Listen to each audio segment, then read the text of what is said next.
Nada que me dê prazer. Sinto cada vez mais longe a felicidade. Vendo em mim uma ansiedade, tanto sonho perecer. Eu queria ter uma vida simplesmente um lugar de mar verde. Sempre tem alguém que se acha vítima de ciúme e de inveja. Não é mesmo, Paulo? É verdade. Hoje nós estamos aqui em mais uma live, falando a respeito da inveja, a respeito do ciúme, como tratar, como identificar, como se livrar deste sentimento que traz tanto sofrimento. Vamos lá na questão 933 do Livro dos Espíritos, falando a respeito da inveja. Junto conosco hoje também a Catiele, que vai estar participando, a psicóloga, que sempre vem contribuindo com um grande ensinamento, Josi, a Andresa e também a Maria, que vai compartilhar falando da experiência. A Andresa falando da experiência de ciúme, da vivência dela, religiosa. E é isso aí, Mulheres de Aruanda, ela vem trabalhando no sentido, nos esforçando para tentar trazer uma amplitude de consciência a todos aqueles que nos assistem. É isso aí. Boa tarde, então, a todos. O meu nome é Josiane. Eu sou Elorixá do Terreiro de Xangô e também dirigente do Centro Espírita Marlene Chaves. Boa tarde. Eu estou aqui com o seu Wilson, é um delegado de polícia. Veio aí para nos ajudar nessa pauta tão importante. Seu Wilson, delegado de polícia, deve ter tido uma experiência bastante grande, né, seu Wilson? Sim, sim. Eu tenho 50 anos de Estado, me aposentei faz 6 anos, estou aposentado. E 24 anos como delegado de polícia. Né?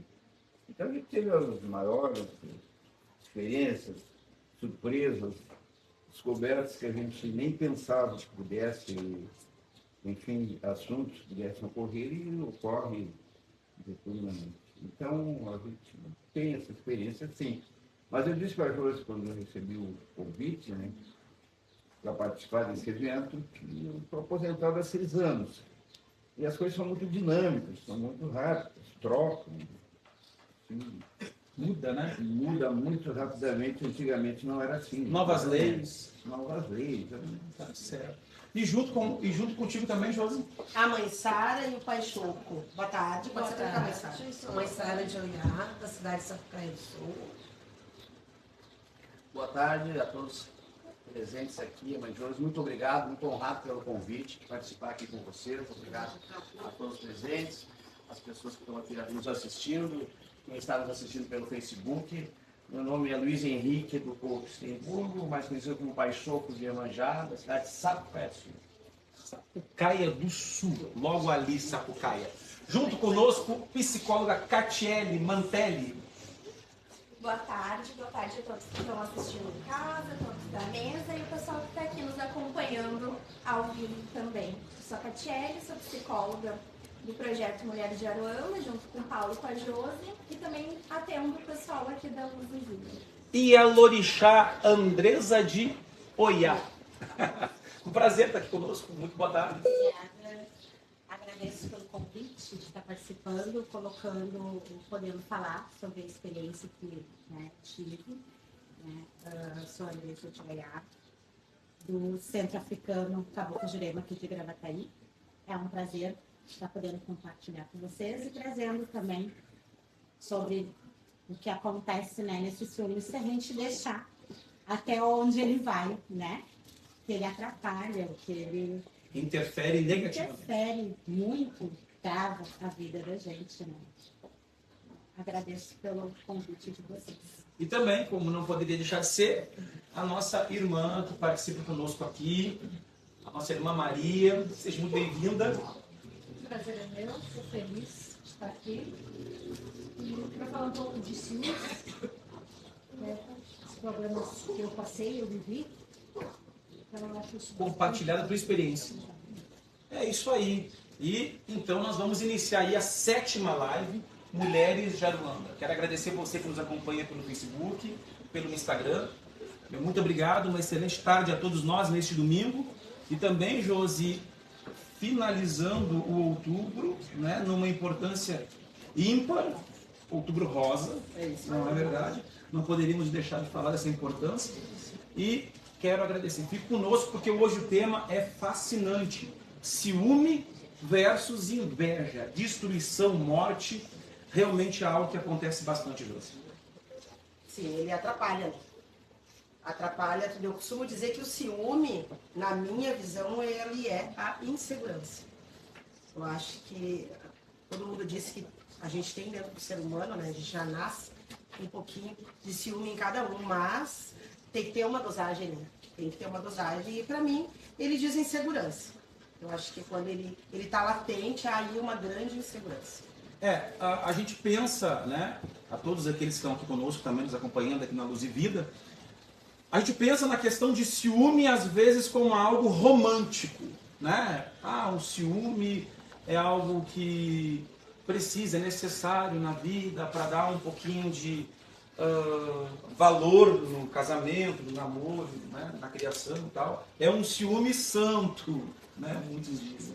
Mas nós sabemos que o contexto realmente geral, infelizmente, em casos mais profundos, há um grande prejuízo, né, nas famílias, no meio social em que nós vivemos, um grande prejuízo. Tanto que Kardec ele vai abordar, como eu disse há pouco tempo, na questão 933 do Livro dos Imortais, do Livro dos Espíritos, a respeito deste tema, né, da destruição, da inveja, do ciúme. Então, eu gostaria, Josi, que tu pudesse falar um pouco, conversar sobre a experiência com os nossos convidados, que a gente pudesse estar aqui conversando a respeito disso aí.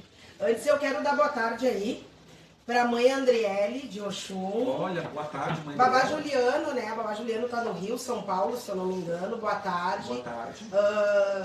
Eu e o Paulo, a gente está fazendo aí esse novo projeto e serão muitos convidados, né, Paulo?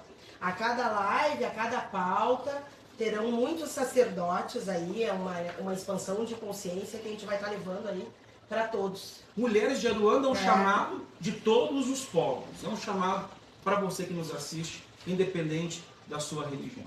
Até nós gostaríamos de deixar aberto, né, para os padres que estão nos assistindo, os pastores que estão nos assistindo, você de religião de matriz africana, você espírita, enfim, participe conosco, porque é um chamado a todos os povos.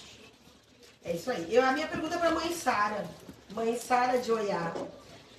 Como é que você lida com essa questão de ciúmes? Eu sei que na sua casa religiosa há 2 pais de santo, é isso mesmo? Isso mesmo. Como é que funciona lá? Acho que essa palavra, no contexto, eu e o Paixão, né? Nós dois lidamos bem, lógico. Não falando na parte casal, como sacerdote. Sim. A gente tem que... Vocês são casados. Somos. E vocês participam do mesmo ilê, da mesma terreira. Da mesma terreira. E aí vocês não têm problema com ciúme, inveja, problemas com filhos de santo. Como é que é isso aí? Não. Até hoje não teve nada disso. Não? Graças a Deus. Vocês estão conseguindo trabalhar isso, mas como é que é esse corpo com 2 cabeças? Será que eu posso dizer assim? Pode. É um corpo com uma cabeça única. O meu pensamento é o pensamento dele. Há uma Tem concordância. uma concordância. Né? Mas não é comum, né? Numa terreira isso. Talvez quem nos conhece sabe, a nossa fala seja assim. É uma casa com 2 OBS, mas com os filhos deles são meus filhos, os meus filhos são os filhos dele. Não tem essa, o meu pai e a minha mãe. Só muda na hora que vai fazer o preceito. Mas não, a união, não somos muitos, mas é assim. Os nossos filhos, não existe o filho do Paixão, os filhos da mãe Sara. Os nossos filhos. Uma família. Uma família. É isso que a gente tenta.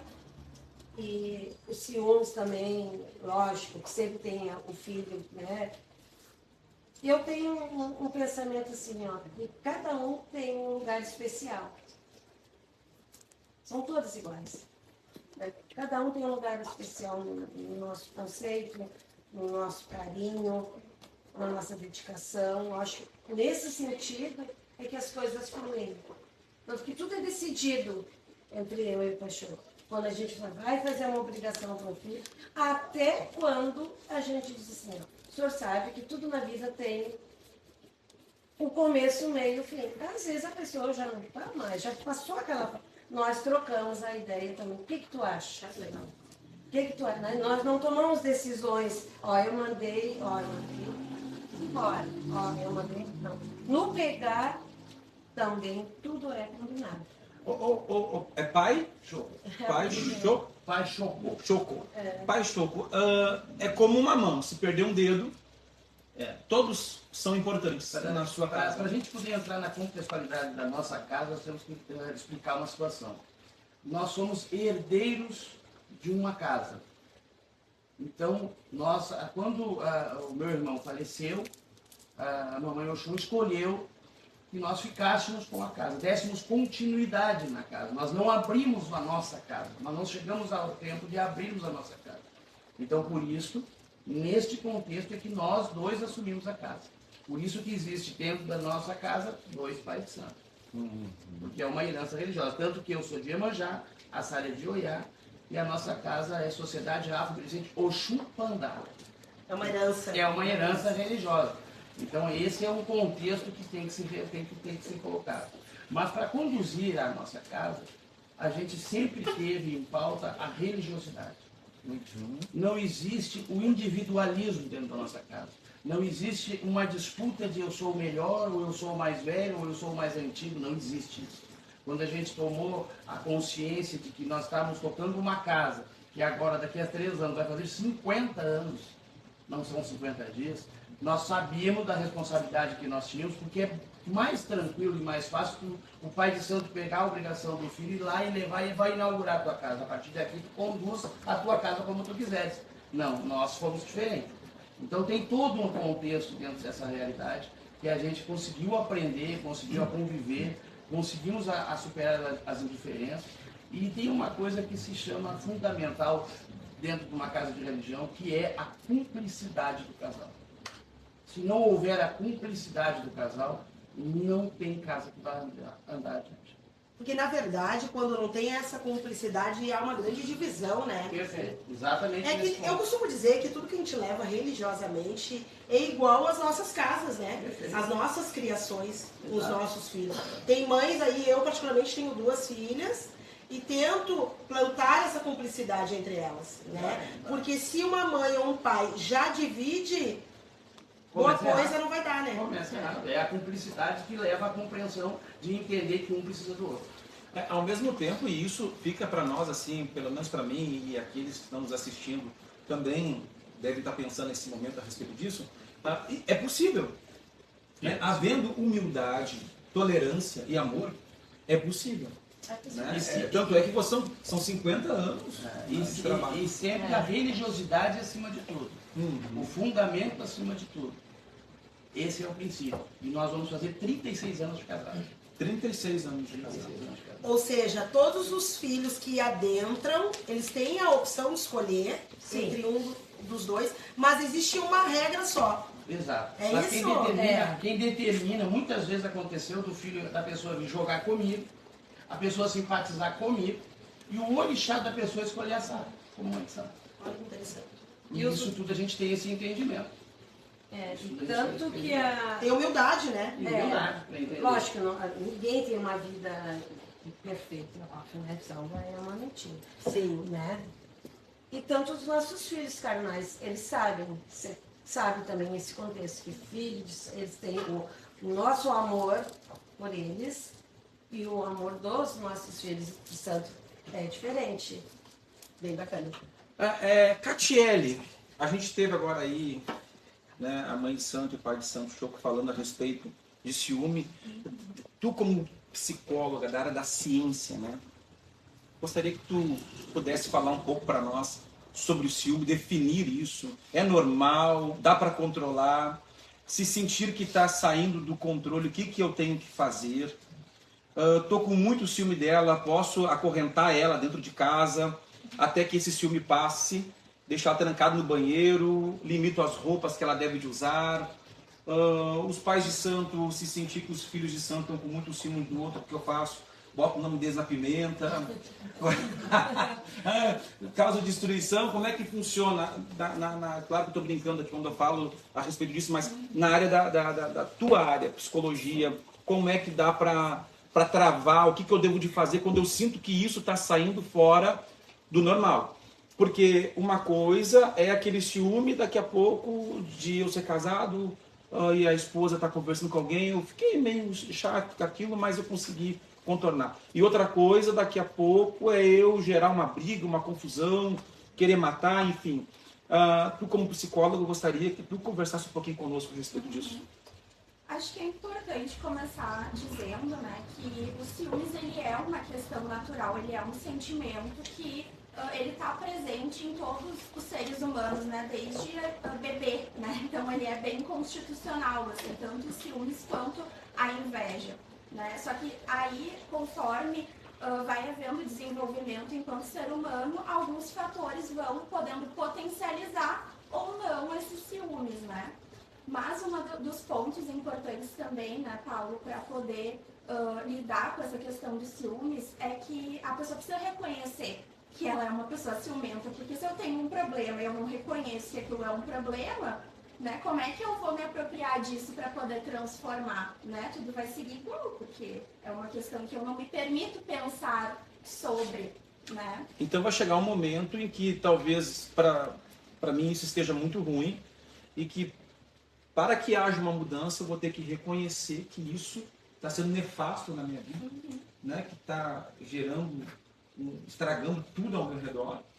E claro, Josi, que nisso aí a gente que trabalha com uma espiritualidade, a gente não pode deixar de levar pelo lado espiritual, porque uma vez que há o desequilíbrio, ali existe uma demanda negativa. Né? Sim.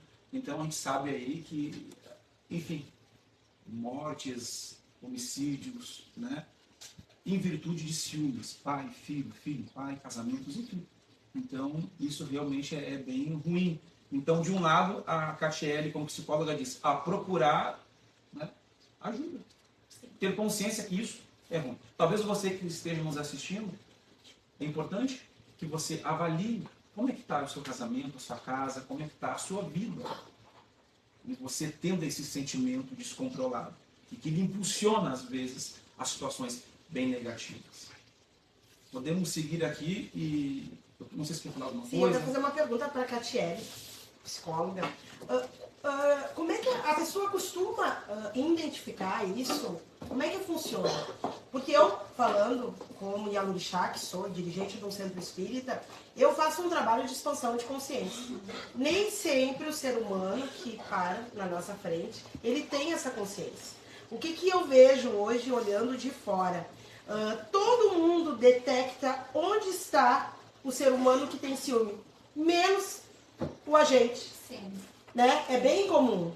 Né? Eu costumo dizer que o Facebook, Paulo, ele é o maior detector de ciúme, inveja, né? Que tu consegue, porque na verdade é algo que está interno dentro do ser humano e ele não consegue fingir. Né? Então é muito gritante. E como é que fica isso nos consultórios? Sim. Bom, no consultório geralmente a pessoa também não entende, né, a problemática daquilo, né? Conforme a gente vai trabalhando, vai pensando junto, que ela vai podendo se dar conta que está passando do limite, né? Porque ela se sente tão ameaçada, tão com tanto medo de perder aquele objeto de amor, assim, né? Aquela outra pessoa, que ela não sente, ela não se dá conta que ela está tendo um excesso, né, de cuidado.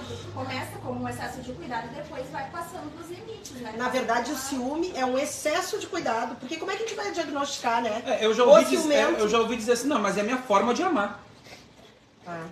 Eu amo dessa forma. Mas aí, se a gente for entrar nessa situação, isso é uma coisa que vem de muitos anos. As pessoas, as mulheres principalmente, eram criadas para obedecer os homens. Era uma maneira que... Isso vem, doutora, a senhora pode colaborar com esse sentido, com essa minha ideia, que isso vem de muitos anos. A mulher, quando conseguiu a possibilidade de trabalhar fora, já começou o problema. Sim. Então, a criação da mulher, a mulher era criada, tanto é que a boneca para a menina. A boneca era dada para a menina, não era para ela brincar de boneca, era para ela aprender que ela já tinha que ser mãe, já tinha que se preparar para ser mãe. Adestramento. Exatamente. Então, isso é uma questão de cultural. O ciúmes, ele vem da essência do ser humano. Da criação, Da né? criação do ser humano. E isso, infelizmente, para as mulheres, foi um preço muito alto que as mulheres pagam até hoje. E quando a mulher achou uma porta, uma forma, uma maneira de se expressar, porque a mulher não podia nem se expressar, e dirá trabalhar, não era? Então, a mulher, quando achou esse espaço, quando entendeu que poderia ter o mesmo espaço do homem com a mulher, ou seja, o homem na cabeça dele, bom, lá vem vindo ela para competir comigo. Uma mulher não pode ganhar mais do que o marido, uma mulher não pode pagar a conta de casa. Então, isso criou uma forma e uma maneira do ciúmes passar do ciúmes passivo para um ciúmes agressivo. Posse, né? Posse, exatamente, posse. Posse. Andresa, e agora estamos aí, queremos te ouvir. Como é que é essa questão de ciúme dentro do teu ilê? Como é que foi isso na tua vida, no teu casamento? Eu vou perguntar, Josi, para ela, eu quero que ela compartilhe, porque tem riqueza ali. Sabe que eu escutei agora a Rose falando Só fala um pouco mais alto. Não. sentido de posse, né? Eu cheguei a escutar isso.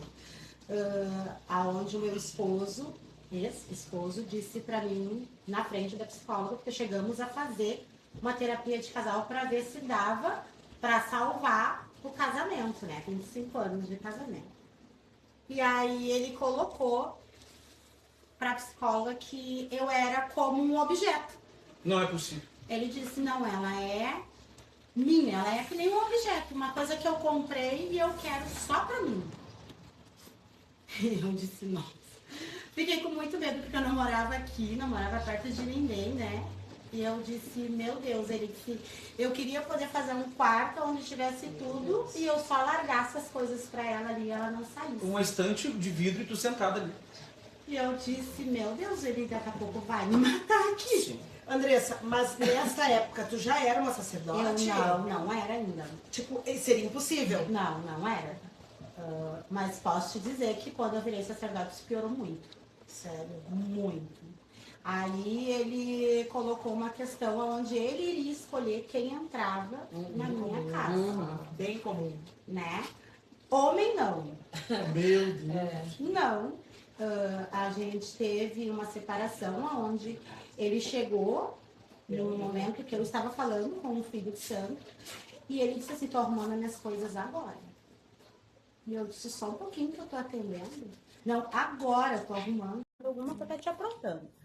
Mas depois, no contexto, tu vai vendo que a pessoa te aprontou a vida inteira. Ah, tá. Tu entende? Sim. Tudo aquilo que ele dizia que tu faz, ele fazia. Uma forma de defesa. Tu entendeu? Tu demorou 5 minutos pra chegar em casa, tu tá aprontando. Eu demorei 5 minutos, tu não falou nada. Por que tu não falou nada? Porque tu já tem uma outra pessoa. Não, tu tem outra pessoa, por isso que tu não falou nada. Não falei nada porque pode acontecer muita coisa no meio do caminho, por isso eu não te cobrei. Não, porque tu tem outra. Só que depois tu descobre que, na verdade, ele sempre teve outra. Né? E aí... Mas assim, essa questão projeto no outro, como é que funciona, Katia? Sim. Essa é uma das faces dos ciúmes que a gente tem, isso, né? são várias fases. Isso aí. Exatamente, são várias faces. Essa é uma delas. É o projeto no outro, algo que eu mesmo faço, então eu digo que é tu que faz. E aí eu começo a criar toda uma paranoia em cima daquilo. Daí eu começo a te acusar de algo que quem tá praticando sou eu. É mesmo? Isso faz parte também De um plano. de um ciúme patológico. Até porque se eu faço, né, eu vou interpretar o outro pelo E uma meu forma de proteção. viés, né? E uma forma de proteção De daquilo que tu se faz também. proteger. Para não Exatamente. ficar em evidência. Exatamente. Então coloca o outro no fogo. Exato. Doutor, como é que já foi isso? Já viu na delegacia caso de homicídio, alguma coisa assim, brigas brabas assim, e aí no fim era por ciúme?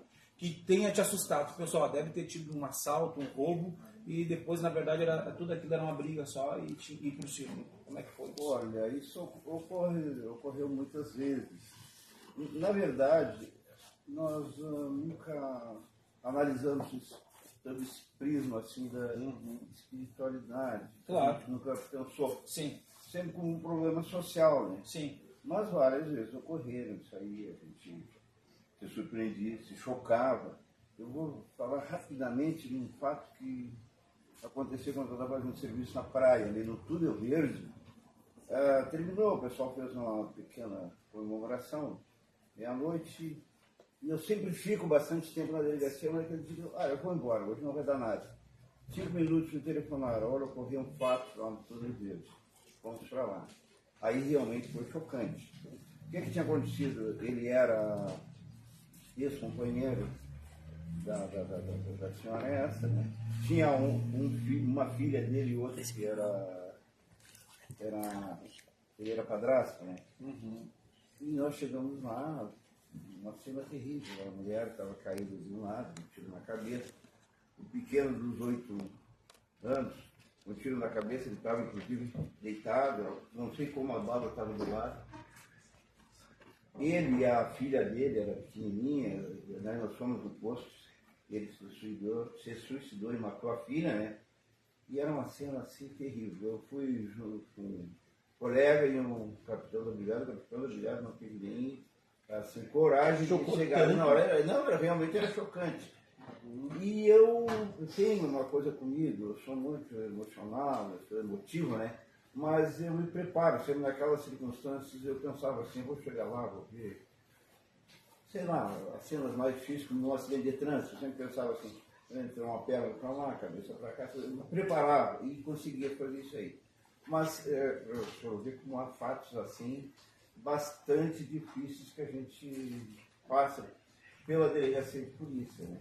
E a delegacia de polícia é que deságua tudo, todas as mazelas, quando a sociedade não consegue e a comunidade não consegue resolver, vem para na polícia. E a gente tem que, de uma forma, dar uma solução. Eu conheci muito delegado que foi psicólogo muitas vezes. E resolveu muito. A gente aprende ao longo desse trabalho nosso, a gente aprende. Exato. Porque às vezes chegam problemas assim que a gente jamais pensava que a pessoa tivesse aquela, eu não vou dizer confiança, o desespero de revelar para a gente, né? E a gente tem que ouvir, e a gente tem que às vezes conversar e tentar acalmar a pessoa, né? Em algumas vezes, no dia a dia, assim. Em algumas vezes, doutor, seu Wilson, as pessoas viam nas comunidades do interior o delegado. São duas pessoas distintas dentro da comunidade antigamente. Era o padre e o delegado. Então, quando a coisa era pacífica, ia para o padre. Quando era conflito, ia para o delegado. Isso foi também por muitos anos, né? O delegado tinha que tratar da parte criminal, muitas vezes, e muitas vezes interagia para resolver problemas familiares. Não era assim, senhor? Sim, inclusive eu nos primeiros momentos, quando aconteceu, eu até meio constrangido, né? Para tentar solucionar o problema. Mas eu tive uma felicidade muito grande que as pessoas, quando saíam da delegacia, saíam calmas, tranquilas. Exato. E hoje as pessoas que forem no local que eu tive muito tempo para lutar, eu ando na rua, as pessoas gritam, até hoje, aquelas senhoras antigas. Eu sempre não fiz distinção nenhuma, eu sempre tratei todos iguais, independente de raça, de cor, parte econômica. Eu sempre tratei todo mundo bem, sempre trabalhava com o meu gabinete aberto, né? E às vezes eu sabia que nada tinha a ver com a polícia. Mas as pessoas gostariam de falar com o delegado e saíam contentes. Isso também me deixava feliz. Exatamente isso. Por aquelas pessoas saírem contentes quando iam me procurar. Sabe, o doutor Wilson, né? Wilson, desculpa, ele fala de algo que impactou ali no Túnel Verde, então, uma chacina, na verdade. E muitas vezes isso tem origem em algo bem negativo, ciúmes, né? A inveja. A gente tem aí há pouco tempo também o caso da menininha, aquela que foi atirada pela janela, a Nardone, né? A madrasta, né? A inveja, ciúme e tal. Então, quanto que é necessário trabalhar a questão espiritual? Claro, procurando ajuda, né, dos especialistas, psicólogos, psiquiatras, mas também trabalhar a questão espiritual, Josi. E aí entra, né, as terreiras, entra as igrejas, né, entra um trabalho religioso aí, fazendo com que as pessoas elas possam ir trabalhando e deixando essa fraqueza, essa insegurança, né, muitas vezes de se achar menos, de se achar menor, né, de dar uma validade muito grande para o outro, de ter medo de perder o outro e querer trancar, assim como a Andresa passou bem pertinho de viver um cativeiro. Sim. Nós trabalhamos lá dentro do Centro Espírita, inclusive dentro do terreiro do Pai Xangô, pautas sociais e com mulheres, principalmente. E a gente trabalha muito isso. A gente recebe muitas pessoas, hoje não é só para mulheres, é para homens também, homossexuais, enfim. E a gente consegue expandir a consciência de que é algo interno, insegurança, né? E tem uma outra coisa que também me chama muita atenção, Paulo, é a questão do ciúme ou inveja. Sim. Né? Tem muita inveja disfarçada de ciúme. Elas andam de mão dada. Andam de mão dada e as pessoas não se dão conta. Né? São sentimentos e isso atrapalha nós. O que acontece? Eu acho que o sacerdote, os terreiros, os donos de igreja, enfim, eles têm grande participação por modelar pessoas. Então, as pessoas que estão, né, no topo dessa pirâmide, elas têm que ter uma expansão de consciência para poder doutrinar. Nós somos doutrinadores, né? E aonde o topo já é doente, vocês tiram uma base. A gente vive isso dentro das casas de religião, né? Quando o casal chega, o marido chega para mim, a vantagem da nossa casa é que, assim, às vezes o marido está com problema, ele é filho da Sara, mas vem conversar comigo. A mulher pode ser minha filha, mas vai conversar com ela. Ou vice-versa. O entendimento... Mais sintonia. Né? Exato. O entendimento de que um problema grave está dentro da tua casa de religião, o religioso ele tem que ter a percepção de identificar o problema. Porque se tu não tiver essa concepção, muitas vezes tu pode, em vez de ajudar, piorar a situação. E aí que eu digo, Paulo, como é que a gente, a mãe Andressa também, olha só, na verdade, o que você passou, né? Para te conseguir dirigir pessoas, né? O que tu falaria para uma Andressa hoje? Falei hoje. Né? Hoje eu falei. Olha só, a importância da gente estar preparado. Eu sempre costumo dizer que pra gente ser sacerdote, a gente passa por provações, né? São umas escalas todos os dias. Por quê? Porque a gente vai se deparar com situações, muitas vezes internas nossas, e a gente vai ter que aplicar. Mas o que eu vejo hoje dentro das casas de religião? Sou uma pessoa que tem muitos amigos, muitos conhecidos, e a gente vê no dia a dia uma briga, uma disputa de ego entre os sacerdotes. O que acontece hoje? Eu até converso muito com o Paulo, que ele diz que ele não é batuqueiro, né? O que acontece hoje? O próprio batuqueiro, ele não confia em largar seus filhos a visitarem, a participarem por ciúme. Por ciúmes. Olha o quanto atrapalha. Mas aí, né? Mas aí tem um outro lado que não é só a questão, na minha opinião, né? Não é só a questão do ciúme. Com relação a filhos de santo visitar outras casas, existe uma outra vitrine aí, que é a forma como nós vamos entrar num outro mérito, sim, né? Porque o que acontece? É a forma como as pessoas conduzem as suas casas. Não é só a questão do ciúme. Existe uma situação muito maior com relação a filhos visitarem a tua casa. Mas Porque tem a tendência o filho não é questão de segurança. Mas nós existimos hoje no nosso meio, a mãe pode concordar comigo ou não, uma competição. Sim. E a competição, mãe, eu vou lhe dizer uma coisa, é uma competição desigual. Por quê? Porque a senhora pode ser a melhor mãe de santo dentro da sua terreira. A senhora pode estar sempre pronta 24 horas para o seu filho dentro da sua terreira. Mas um olhar, se a senhora direcionar um filho da senhora, dependendo do momento que ele está, se ele for visitar outra casa e alguém vier e dizer aquilo que ele quer ouvir, lá se vai o seu filho santo. E aí se vai toda uma caminhada, porque nós não estamos falando da mãe Josiane. Sim, nós estamos falando do Erumalé do pai. Eu entendi, mas na minha opinião, o ciúme está à frente. Porque o que acontece? É por isso que eu gosto do espiritismo, eu não gostava do espiritismo. Não gostava, você lembra, Paulo? Mas eu gosto porque, o que acontece? Nós, sacerdotes, Paixão, a gente tem que entender que a gente é responsável por aquilo que a gente faz. E a gente não tem como adestrar seres humanos, né? Entende? Então, assim, por exemplo, independente da gente... Claro que existem normas, e beleza, na minha casa também tem normas e regras, mas o que acontece? A gente está colocando cabresto, né? O que o sacerdote religioso, batuqueiro, ele faz? Ele coloca cabresto, né? E ele proíbe, mas muitos são disfarçados pelo Senhor. Entendeu? É isso que eu quero dizer. Pode até ser, mas eu vejo assim, muitos filhos já saíram da nossa casa, entraram nessa vibe de achar que o outro é mais bonito, o outro falou mais bonito, e daqui a um pouco, quando tu vê, estão batendo na tua porta com a vida e com a terra arrasada.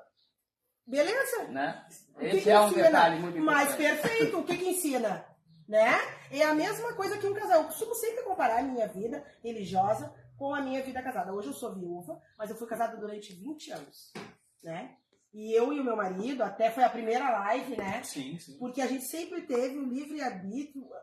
Livre, a gaiola está aberta. Existe sim um contrato num casamento, como existe um contrato entre pais e filhos de santo. Mas a gente tem que deixar livre. E eu penso o seguinte, quando a gente expande a consciência e a gente mostra e faz um bom trabalho, o que o outro faz de sobre ele. Independente se tu segurar ou não, se ele tiver que fazer, tiver que trair, ele vai trair. Vai. Tu tá entendendo? Então por isso que hoje eu sou adepto ao espiritismo. Porque ele trabalha com as gaiolas abertas. E todo mundo hoje, por exemplo, eu, o Paulo, a gente tem aí na média de 40, 50 trabalhadores com as gaiolas abertas. É a diferença das religiões que colocam o rótulo. Você tá entendendo? E muita coisa é do ciúme. Gente, eu sei de casos. Eu sei de casos de mães de santo e pais de santo liberar o fulaninho lá que tá procurando a mãe Sara, mas vai pro pai Choco não ficar triste. Não, tu fica com o pai Choco, porque a mãe Sara tá interessada em segurar o pai Choco. Isso é comum dentro das casas religiosas. A gente que atende pessoas, isso é comum. Então, na verdade, o que acontece? O pai de santos, os dirigentes espirituais, eles estão manipulando pessoas. A fábrica, tá entendendo? A gente vai entrar numa outra religião que não é a nossa. Não, mas só que estão fazendo hoje aí. Porque, infelizmente... Mas bate em nós. Bate, com certeza. Mas não estou... Por favor, não me interprete mal, não estou chamando a senhora de velha. Por favor. Mas a religião que nós vimos que a senhora, sua mãe, fazia, que o meu irmão fazia, não que eu seja melhor do que ninguém, não que eu queira chamar para mim uma responsabilidade maior que eu tenha, não. Mas a religião hoje em si, além de um comércio, desenfreado, existe uma competição. E aí a espiritualidade se enfraqueceu. E vem se enfraquecendo cada dia mais, a religiosidade está perdendo para si mesmo. Eu vivi a minha vida inteira vendo as pessoas, os pais de santo, falando dos evangelhos. Com todo respeito, hoje os batuqueiros estão fazendo pior do que os evangélicos. É verdade. Estão fazendo pior. E isso em nome de quê? Do sagrado, que é o pior, na minha opinião. O sagrado. Porque o sagrado, por si próprio, já diz. Então, esse é o meu grande problema hoje, mãe. Com essa situação. O que estão fazendo? O que querem fazer? Onde querem chegar? Sim. A Andresa, ela compartilhou agora aqui com a gente sobre uma situação que tu passou de ter que decidir entre ou tu seguia com a tua religião ou tu seguiria com o teu casamento.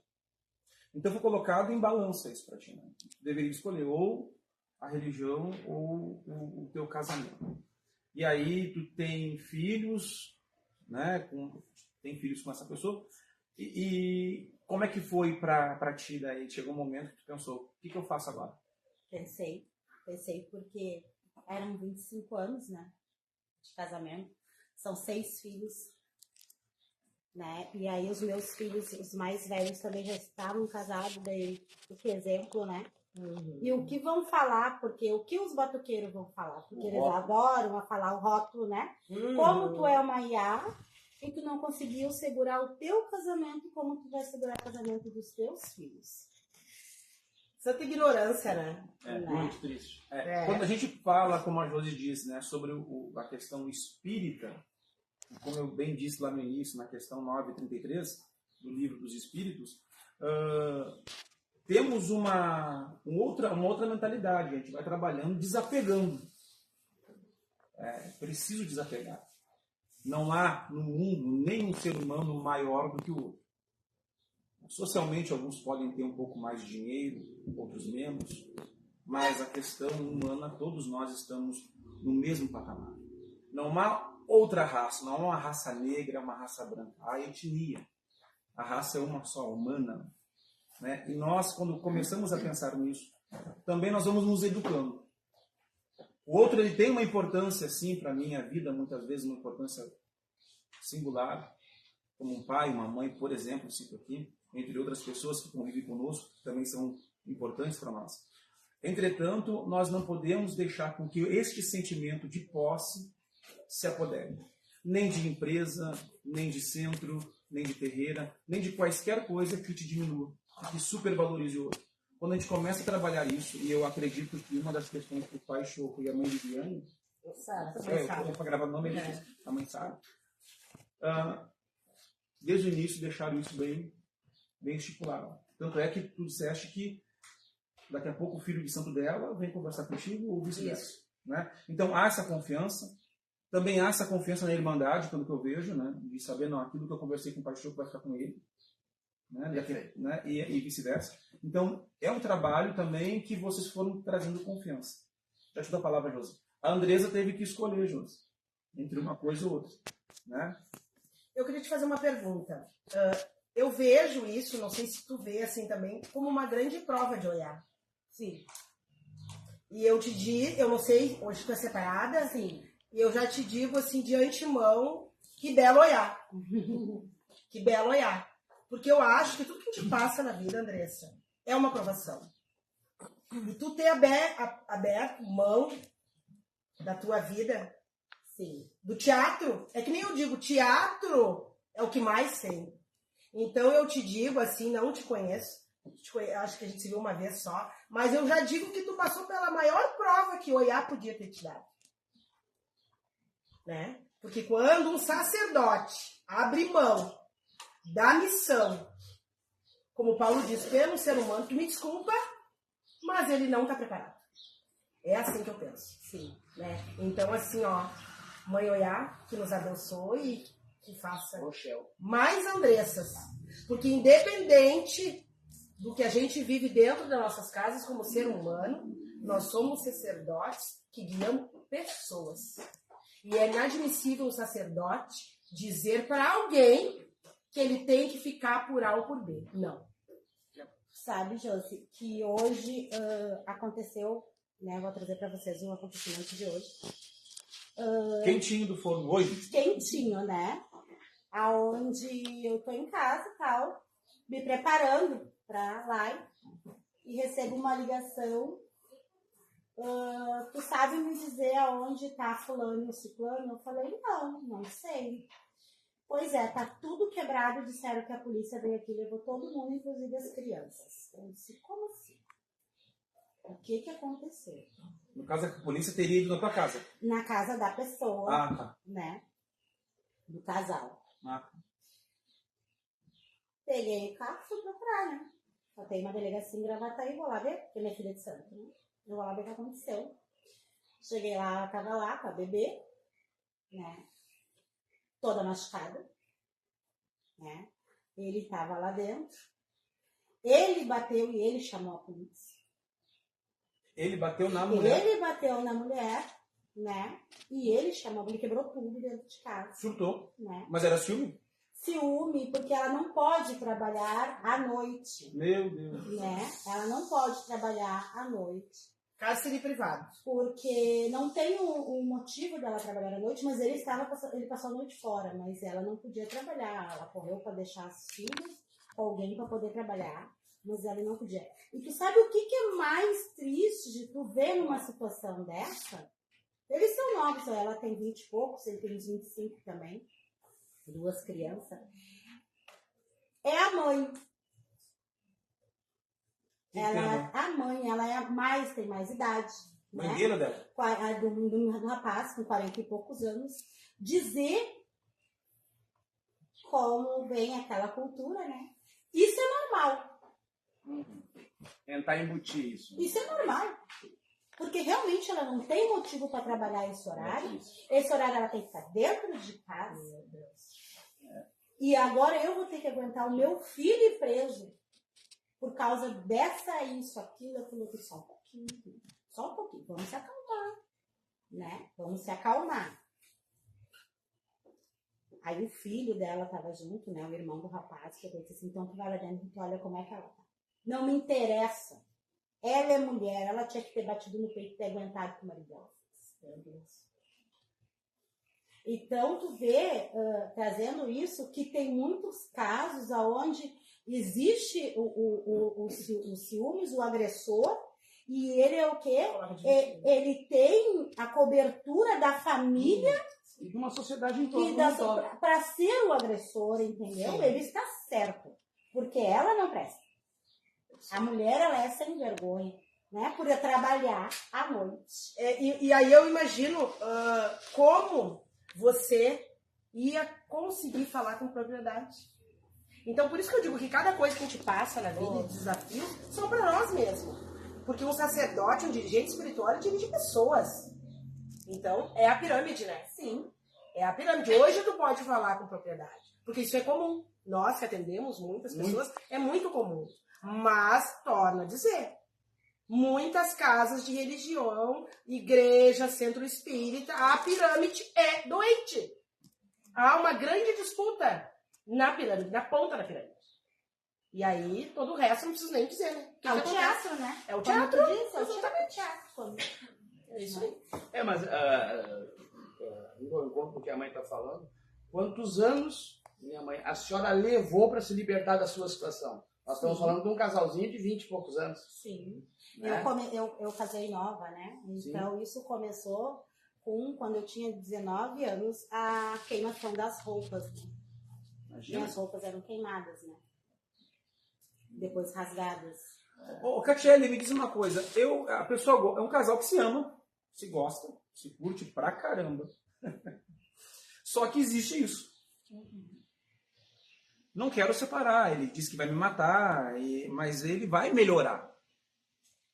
Ou ela, porque também tem mulheres também que fazem. Não vamos dizer que é só os homens, né? Não. Tem mulheres que botam fogo na roupa do homem, colocam as roupas pra rua. Sai por aí afora fazendo atrocidade também. Então, temos isso aí. Independente. Como é que muda, melhora mesmo? Dá para dar esse voto de confiança, esperar o tempo passar? Numa boa, assim? Na consciência, tranquila? Pra pior. Geralmente é o que a gente mais escuta, assim, né, dos relatos das pessoas, é isso, né, essa mudança para pior, porque na verdade vai evoluindo o desrespeito, né, a violência, então é como se fosse ali uma planta, né, que vai crescendo conforme as coisas vão acontecendo, né. Então, no ciúme, tu disse que vai evoluindo. Então, começa o casal chamando um outro de passarinho e acaba em outro bicho. É isso aí, mais ou menos. Aí é um momento de decisão. Alguém vai ter que tomar uma decisão, porque aquilo ali pode ter uma situação, né, como o doutor aqui falou, de morte, enfim. Maria, chegou a tua hora. E aí, Maria, contigo, como é que foi essa coisa do ciúme? Porque nós estávamos conversando, tu disse que foi bravo e era bala trocada, né? Disse que era dos dois lados. Não, no começo era eu. No começo era a tua vilã. Então fala que eu tô curioso. Era eu. Eu era uma ciumenta, assim, não era mais ciúmes. Já era uma doença. Tá, mas não era tu, não projetava nele o que tu era. Que a Catiele, né, a psicóloga falou que também tem isso. Sim, não era, tu era inocente, não tinha feito na nada. Na rua eu não fazia nada. E dentro de casa, o que tu fazia? Me fala. Eu quebrava. Tu destruía as coisas. Meu Deus, como é que é? Daí eu me botava nele, essas coisas assim, porque eu tinha ciúme de tudo. Eu tinha ciúme das minhas irmãs com ele, eu tinha ciúme... Das manas? Eu nunca tive amizade de mulher, por causa que eu tinha ciúme. E isso é mais comum, né? Isso é mais comum do que parece, né? Sim. E aí depois eu senti na pele o que era ter o ciúme doente que eu tinha. E quando tu estava com ele no final de semana, um Natal, um Ano Novo, e que tu ia para casa dos parentes e tu tinha esse ciúme. Como é que funcionava isso pra ti? Tu chegava em casa, ele conversava com as amigas, com as cunhadas, enfim, e aí tu ficava só cuidando dele no canto, assim, parecia um obsessor. Como é que Em casa de pé. Ali eu não fazia nada. Mas ficava anotando casa. tudo. Sim, né? E aí chegava em casa, ele achou que ia dormir, que... Enfim, Não, eu não deixava dormir, né? tu ficava incomodando a noite toda, Maria. Talvez, daí, meu amigo, de repente você vive essa situação. A gente está aqui conversando hoje, a Maria, ela está liberta. Né? Mas veja bem, de repente você sai aí, vai numa festa legal e quando você volta para casa, os empurrões e brigas devido a uma situação de insegurança, ciúme, inveja, raiva, ódio. Maria, daí tu vinha para casa, como é que é? Nós estamos curiosos aqui. Sim, daí eu brigava e tudo, só que depois... Tu te avançava, Maria? Assim. Se botava mesmo? Sim. De soco, tapa? Não, eu dava tapa, assim, sabe? Olha. Daí, mas aí... Aí depois, aí, isso foi anos. Quebrava as coisas de casa. Não, eu nunca fiz quebrar nada, porque depois eu ia ficar sem, né? Tinha assumido as coisas também. Dos móveis, as coisas. Pelo menos é inteligente. Sim. Mas aí depois, com o tempo, eu fui... Aí eu perdi o ciúme, depois que eu entrei na religião, né? Ah, daí tu na religião começou a se tratar. Sim. E aí começou a controlar. Sim. Aí eu perdi o ciúme, só que daí virou o contrário. Meu Deus, Jesus, mal pro outro lado. É porque a gente paga aqui, né? Lei de causa e efeito, eu acho. Causa e efeito. Ah, mas não, isso não pode ser. Aí só que daí foi pior que eu, por causa que daí eu ia trabalhar e ele ficava escondido, me cuidando. Eu ia trabalhar numa creche que só tinha criança, mulher. Ele via atrás de ti no serviço? Sim, ele ficava... E não trabalhava mais, não? Não. Vivia atrás de ti? Sim. Meu Deus. Me diz uma coisa, quando é que começou isso? Na infância, na verdade, na sua infância, já era uma criança ciumenta? Como é que é? Sim. Tem a ver, né? Tu era uma criança instrumenta? Das irmãs e tudo? Sim. E tinha ciúme do meu pai. Mas por quê? Havia alguma indiferença que tu notasse? É que porque eu sou mais velha até. A gente é 9 filhos e eu sou mais velha. Uhum. Mas eu acho, na minha cabeça, sim, teria que ter ficado só eu. De filho, entendeu? Catiele, isso é comum, né? Sim. É comum já na infância, né, a pessoa demonstrar alguns sinais que vão dando esses indicativos, né, de que aquilo pode ser um problema mais tarde, né, que indica esse descontrole. Em crianças muito pequenas, às vezes é mais difícil, né, porque daí é os pais que têm que ajudar a fazer essa função, porque a criança não consegue se regular sozinha, né, então a criança começa a fazer birra, começa a chorar, né, quando ela não tem a atenção só para ela, enfim. E os pais às vezes se atrapalham em fazer esse manejo, né, porque daí... Eles alimentam sem querer, quem sabe é isso? Ou oprime a criança também, né, e na verdade teria que ser tratado como algo normal e ser explicado para a criança, né, que em alguns momentos ela vai ter atenção, em outros não. Que Tá, não mas no significa caso, que ela a não é Maria, amada. criança interna dela, gritava, porque também ela queria só ele pra ela Sim. sapateava, ela quebrava as coisas. E é o que ela tá precisando desse histórico, né? Porque ela Sim. já sentia isso com as irmãs, né? Porque provavelmente quando as irmãs chegaram e ela era mais velha, ela sentiu que ela perdeu esse lugar de importância dentro da família, né? Então isso, talvez inconscientemente por outras questões, foi sendo alimentado ali dentro do ambiente familiar dela e depois se potencializou nos E relacionamentos. quando ela deixa de ter isso e ele passa a ter, seria um caso, de repente, ele pensar, por que ela não tem mais? Será que ela não gosta mais de mim? Será que ela tem outro? E aí, como despertou isso nele? No início, como ela tinha aquilo, de repente ele ficava na... Porque também pode ter, né? Tá em ciúme de mim, ou, né? Tem cara que, ou mulher que aqui vai gostar disso. De repente, ele poderia se sentir valorizado através daquele ciúmes excessivo dela. E aí, quando ela não demonstra mais aquilo, né? Ele pensa, opa, será que ela não me ama mais? Tem agora? alguém sentado aí que é assim? Levanta a mão. Então também tem isso, é importante, Josi, porque daqui a pouco ela tinha aquele ciúme da irmã, da vizinha, da empresa que trabalhava e de tudo. Daqui a pouco ela para de ter isso. Então, mas está acontecendo com a Maria não me dá mais importância. Por isso que eu digo que eu acho que o ciúme, ele é a insegurança, né? Porque quando tu tem certeza do que tu tem, tu não vai ter ciúme. Sim. Tu vai passar a ter ciúme quando tu tá inseguro. É isso, né? Sim, E como é que tem uma funciona a autoestima questão? baixa também, né? Eu acho. Autoestima baixa. Isso aí brota, né? Eu gostaria de colocar uma situação para a doutora. Havia um casal em que o homem era praticamente tudo isso. O pessoal já falou, dominador, não deixava, prendia até a mulher, tipo, com cárcere privado, assim, e elas eram metidas, né? Então, mais ou menos a comunidade sabia daquele caso. E ela, vítima mesmo, reclamava, isso aí foi na delegacia. Foi logo que surgiu a Lei Maria da Penha. Então precisava representar, tal, representar. Prisão preventiva de início era raro.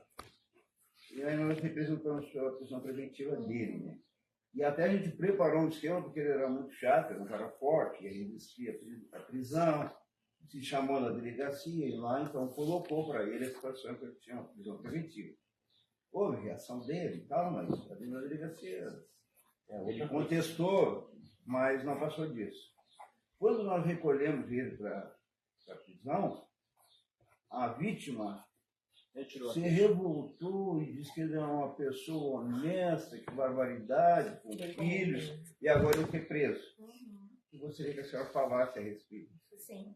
Essa é uma questão situação, né? bem complexa, assim, porque geralmente também as mulheres que sofrem violência, elas têm essa confusão, né, em relação ao agressor, porque existe um lado que ama, né, aquela pessoa, e um outro lado que também se revolta e se ressente, né, daquilo que está sendo vítima, né, do que está sofrendo. E existem questões culturais, né, porque a gente não pode deixar de pegar esse recorte cultural do machismo, enfim, do como a mulher é criada e direcionada para o relacionamento ser o centro da vida dela, né, enfim. Então ela não quer perder aquele relacionamento, né, então tem esse ponto, por pior que seja, né, aquela frase bem antiga, ruim com ele, pior sem ele, né, como é que eu vou refazer minha vida? Isso é muito forte ainda, né? Isso é uma questão também que cada caso tem a dependência da mulher. Tem muitas mulheres que retiram a ocorrência, passam por cima, fecham os olhos, escondem as marcas, por causa, ou às vezes é por causa de filho, às vezes é a dependência financeira, às vezes é sabendo que se separar do marido, o pai e a mãe vão dar um esporro em casa. O que tu quer? Agora volta pro teu marido, porque aqui tu não vai ter lugar. Então a mulher hoje, quando criaram, você ouviu a Lei Maria da Penha, eu disse, se não criar uma rede para proteger, não vai adiantar de nada. Só bota a mulher na vitrine, e tanto é que o feminicídio ele só vem crescendo. A Lei Maria da Penha não favoreceu, até agora, na minha opinião, doutor Wilson, não acrescentou e não mudou em nada a vida das mulheres. As mulheres ficaram mais vulneráveis, as mulheres ficaram com menos proteção, e os feminicídios só aumentam. Só aumenta. E uma coisa que o feminicídio também transformou foi o seguinte: o feminicídio hoje ele não acontece antigamente, o feminicídio acontecia mais em classes baixas. Potencializou. Eu acho que isso tem um grande viés, essa Lei Maria da Penha, porque potencializou. Hoje não existe classe para ter feminicídio. Hoje não existe classe. Na verdade, assim, ó, a lei, e os especialistas dizem, é das melhores leis para o primeiro mundo. Só que as nossas mulheres brasileiras, elas não estão preparadas para recepcionar. Pode ser. É muito comum isso que se faz, é de que elas fazem a registro da ocorrência, que eles chamam de queixa, né? Mas voltam para casa. Aí dizem, mas delegado, nós não temos para onde ir, porque nós vamos fazer, nós dependemos. Exatamente isso. Então a mulher não estava preparada para recepcionar essa lei. Nesse sentido, ela é ruim. Mas teve certos avanços, sim. Por exemplo, lesão corporal era comum, caía na vala comum. O que é que a gente ia fazer primeiro? Era o homicídio, investigar o estupro, o latrocínio, esses crimes mais graves. E aí ela ficava na fila lá, não tinha um efetivo para que pudesse apurar, investigar, né? E agora a gente é obrigado a investigar. Então, nesse aspecto, passava 4, 5, 6 anos, até prescrevia, hoje não prescreve mais. A Lei Maria da Penha, o Estado dá uma atenção. Um aporte. Não é talvez o ideal, mas dá. Inclusive há um avanço aqui em Porto Alegre, que eu sei, na minha época não tinha, principalmente no interior, a patrulha da Maria da Penha, que o pessoal fiscaliza aquelas medidas protetivas, que não estão sendo desrespeitadas, isso é interessante. Isso ocorre. É evoluindo a lei, né? Maria, tu falou que mudou, e aí foi ele. E aí como é que foi ele? Terrível. Como é que foi esse terrível? De me bater? Foi também? Tu foi também agredida fisicamente? Sim, por causa que ele queria, daí ele não trabalhava, ele só pensava em me cuidar. Aí ele queria que o dinheiro que eu ganhava, eu desse para ele.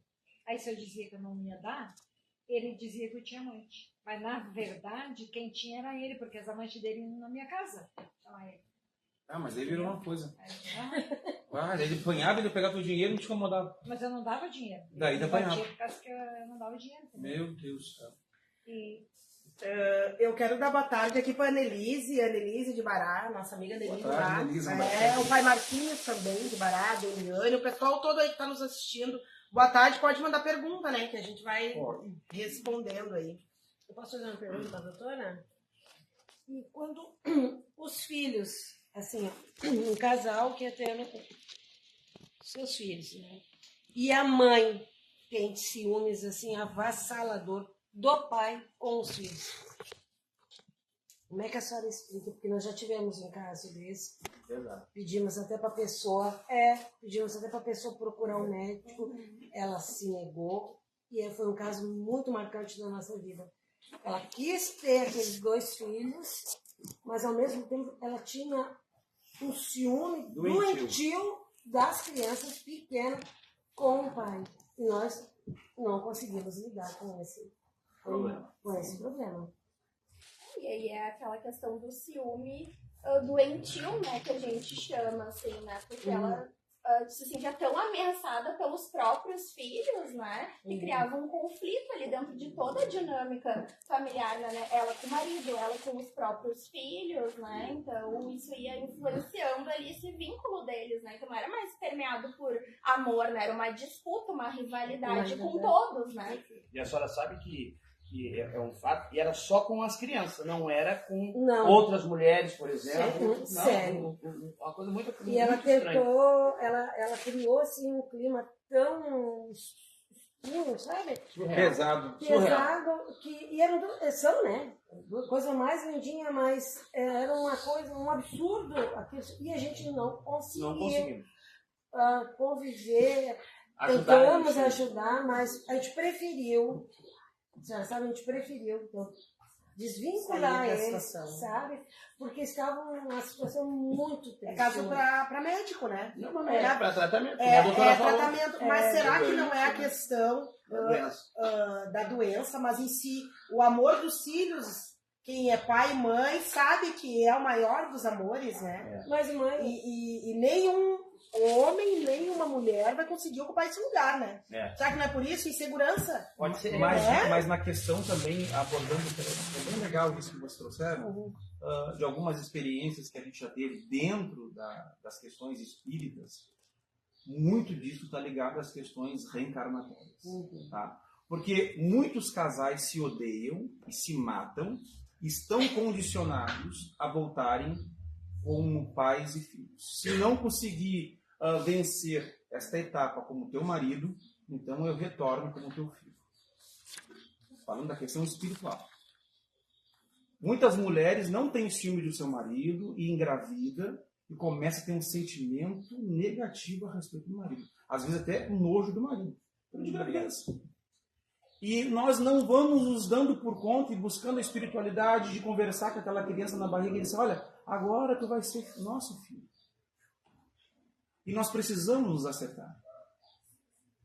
E através das preces, das orações, começar a conversar, porque, na verdade, o que está vindo ali, a gente olha uma criança com muito amor, mas o que está encarnando ali? Quem está encarnando ali? Tenho certeza que a criança Hitler, todo mundo olhava a criança Hitler com muito amor. Mas o que está voltando ali? Que germes que estão nos trazendo ali, interno, né? Então, quando eu chego ao ponto de matar uma pessoa e depois me suicido, eu posso sim estar condicionado a voltar como filho.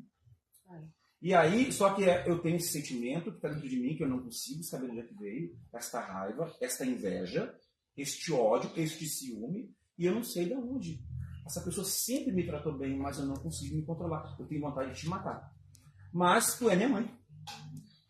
Ou eu sou teu filho.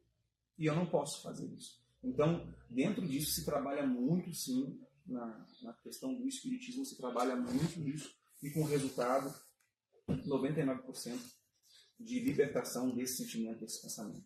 Tu sabe que essa riqueza que tu trouxe, quando isso tudo já tinha acontecido, eu engravidei do meu mais novo, mas quando eu engravidei do meu mais novo, a gente tinha aquela meia, sabe? Pelos ciúmes dele, mas aquilo passou, eu passei a ter um sentimento como se eu tivesse conhecido ele. Eu fiquei encantada no meu ex-marido. 9 meses. Na gravidez? Ele era o meu tudo, assim, sabe? Eu ficava só em casa, porque eu tive uma gravidez, né, complicada, então eu fiquei só em casa. E hoje, e aí depois que eu ganhei, depois que o menino nasceu, Passou. passou. Não era teu esse sentimento. Passou. E o meu filho, o pai dele é o amor da vida dele. Não era teu. Né? Não era meu. Então, é uma riqueza, né? Isso que é uma E a riqueza. inveja, realmente. mãe José? O que a senhora e o senhor? A inveja. O ciúmes é algo que a gente sabe. Tenta entender, né? Tem pessoas que têm ciúmes de tudo, né? Até de ter feliz, tem pessoas, né? Eu acho que... E a inveja? Vocês dois, assim, têm esse trabalho tão lindo que vocês fazem. A inveja. Na minha opinião, o ciúme, ele é bem disfarçado, né? Na verdade, a inveja, ela vem disfarçada por ciúmes, né? Então, a gente costuma ouvir muito, porque tem ciúme, ciúme da roupa, ciúme do trabalho que se faz, do estabelecimento que se abre, e aí há uma grande inveja. A gente já conversou bastante, né, Catiele, que tem uma grande diferença. Até antes de eu dar minha opinião, a gente vai ouvir a opinião da doutora, e tem realmente uma diferença. Sim. Eu acho que até pra gente ir começando a fazer essa diferenciação entre os ciúmes e a inveja, eu queria ler um trechinho aqui de uma reflexão, assim, pra gente ir pensando, né? Que é assim: você tem o que eu não tenho. Por isso, o invejo e quero o que vejo em você. O que eu quero me faz falta, e é o que eu vejo em você. Como eu poderia não te odiar se vejo em você um sucesso que em mim se apresenta sob o modo de um fracasso? Seu bem é o meu mal, sua abundância é a minha penúria, sua generosidade é a minha usura. E ainda por cima você quer me ajudar? Seu gesto de solidariedade testemunha a minha precariedade. Logo, eu o odeio. Você é o espelho avessado da minha própria fraqueza. Nele, me vejo frente às minhas próprias cicatrizes, minha vergonha, pois nele reconheço a criança invejosa que eu teria sido. E aí? Então, a inveja, vamos começar assim, a inveja, ela sempre envolve duas pessoas, tá? Eu e o objeto que eu vou direcionar a minha inveja. Então, eu rivalizo com aquela pessoa. Nos ciúmes, a gente tem pelo menos 3 pessoas, que sou eu, a pessoa que eu me relaciono, que eu sinto ciúmes, e uma outra que eu percebo como ameaça, né? Tanto os ciúmes quanto a inveja, eles são derivados do amor e da admiração. Só que a diferença é que na inveja, esse amor e essa admiração é transformado num ódio, numa destrutividade. Quando eu percebo que eu não vou conseguir ter aquilo que eu admiro, né, naquela pessoa, então eu começo a tentar destruir, né, isso de alguma forma. E então, aí já o ódio é o amor que enlouqueceu. Uhum. Ele adoeceu. O amor e o ódio, eles sempre andam juntos, paralelo, né? Como o ciúme e a inveja, né? Uhum. Exato. Sim, e o ciúme pode evoluir também para uma questão de inveja, né? Quando ele começa a passar do ponto, começa a virar essa coisa mais delirante, né? Ele também envolve essa E destrutividade. a inveja é o próprio ciúme. Eu costumo dizer que eu sou muito observadora, até pelo trabalho que eu venho fazendo, né? A gente analisa pessoas. Então, eu costumo dizer que o cuidado excessivo também, por trás disso, há uma grande inveja. Muitas vezes, e a pessoa não sabe. Não. Tipo assim, deixa que eu faço pra ti, Sara. Uhum. Deixa que eu falo. Cuidado. Mas me parece assim que não há uma diferença tão grande assim da inveja. Muito parecido. Exato. O conceito, falaram, me parece que É bem sutil. É sutil. termo, bem assim, não há uma grande diferença. Não há mesmo. Também acho. Concordo com o senhor. É porque a inveja, ela vai sempre querer destruir o que o outro possui, o que o outro é. Sim. É diferente, né? Outro dia eu comentei sobre isso, né? A cobiça, eu quero ter o que tu tem.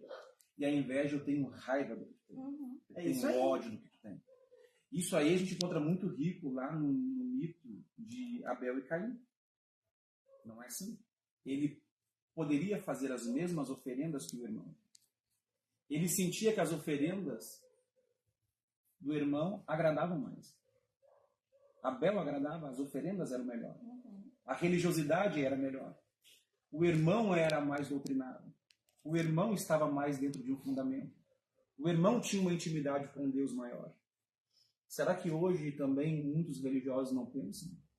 Aquela casa é melhor que a minha. Da forma que aquele sacerdote trabalha é melhor que eu. A forma como ele se comporta é muito brilhante. Eu odeio o que ele tem. E o resultado neste mito, o que nós temos? Caim vai e mata o irmão. Não é assim? Por inveja, por ódio. Sim. Mas começa nos ciúmes. Ele poderia fazer igual. Ele poderia fazer até melhor. Mas ele não se sentia capaz disso. Então ele vai e destrói aquele que está fazendo. E muitas vezes, hoje, infelizmente, na inveja nós temos isso. Sim. E quando há casos assim, mãe Sara, de uma grande disputa, né? A pessoa cria disputas, né? Por exemplo, vamos dar um exemplo do nosso trabalho mesmo, daí a gente está aqui fazendo, vai ter gente que gosta, tem gente que não gosta, beleza, estamos numa democracia. Mas a gente vê muito isso, pessoas que não apoiam, né? Não conhece. Não conhecem e vão lá e copiam. Isso para mim é inveja. Porque a admiração é aquilo que tu admira. Por exemplo, eu tenho uma grande admiração pelo Paulo. Eu vim aqui parar no Luz e Vida, através de uma carta psicografada, e eu vim e passei a assistir as palestras do Paulo, porque fiquei admirada com o que ele conduzia. Hoje eu palestro dentro do meu centro espírita, mas passei meses admirando o Paulo. Mas eu reconheço. Então isso pra mim não é inveja. Sim. Isso também não te Tá entendendo? fazer o teu trabalho. Não. Né, Josi? Não, porque aquilo que tu admira, beleza. Sem querer destruir, né? Sem querer destruir. E aquilo que tu degrine. E a gente tem muito isso, né? E aí torna a dizer que o Facebook, ele é o maior detector, né? De inveja. Porque o invejoso, ele não consegue elogiar. É que a diferença... Mas ele consegue copiar. A diferença, no seu caso, é que a senhora conseguiu, vindo aqui, Sim. expandir o espaço. Ou seja, a senhora pegou aqui uma maneira, uma forma, uma espiritualidade, alimentou isso e dividiu. É diferente do querer ser ele.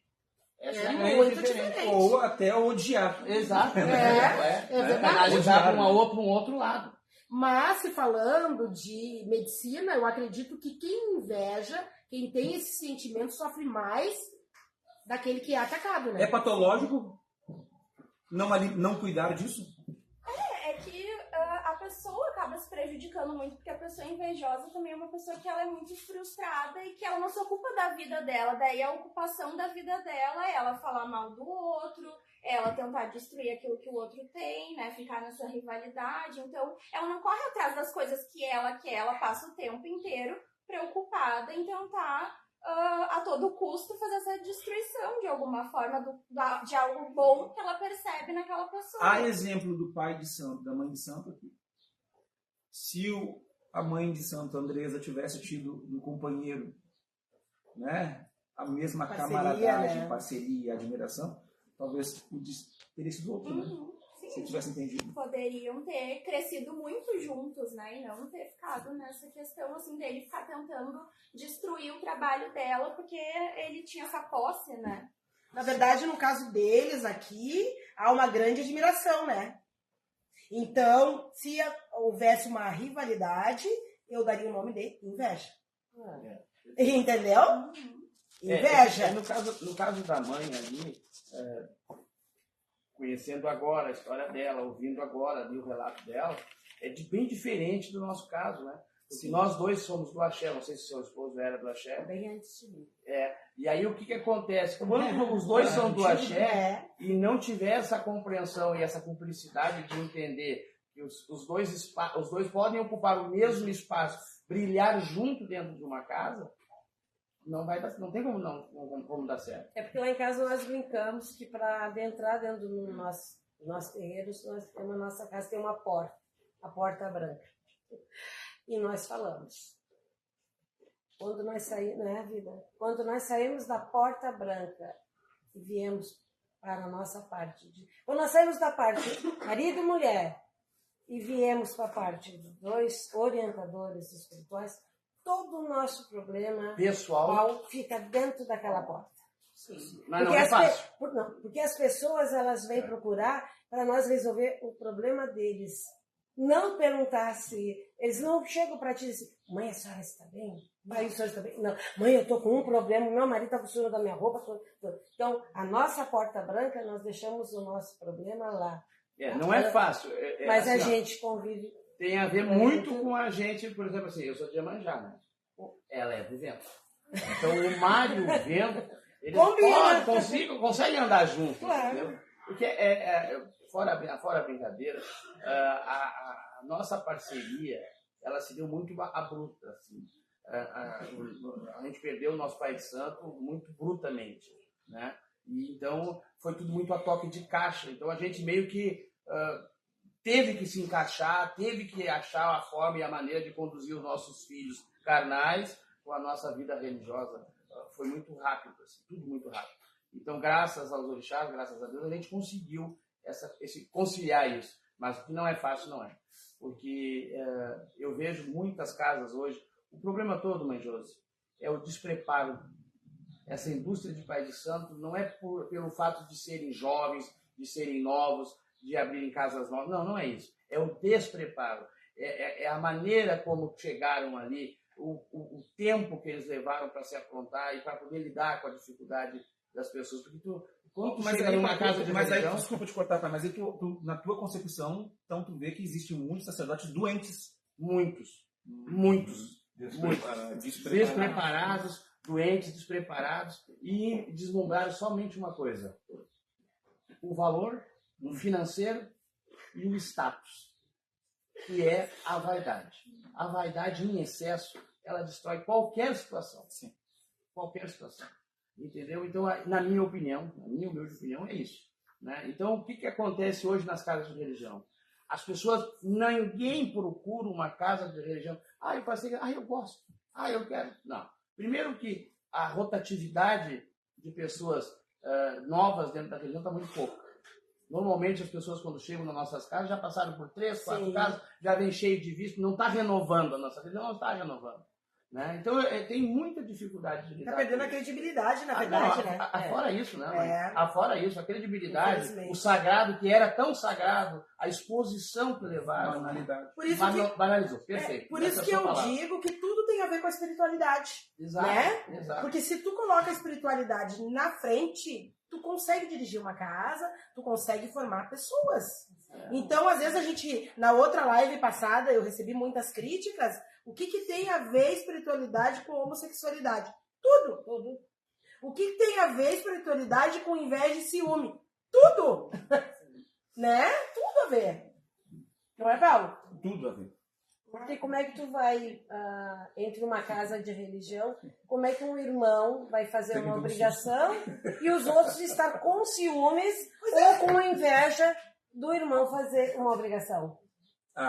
Pois é. Que belos pais de santo serão, que vão estar multiplicando a mesma atitude. Vão estar sendo permissíveis.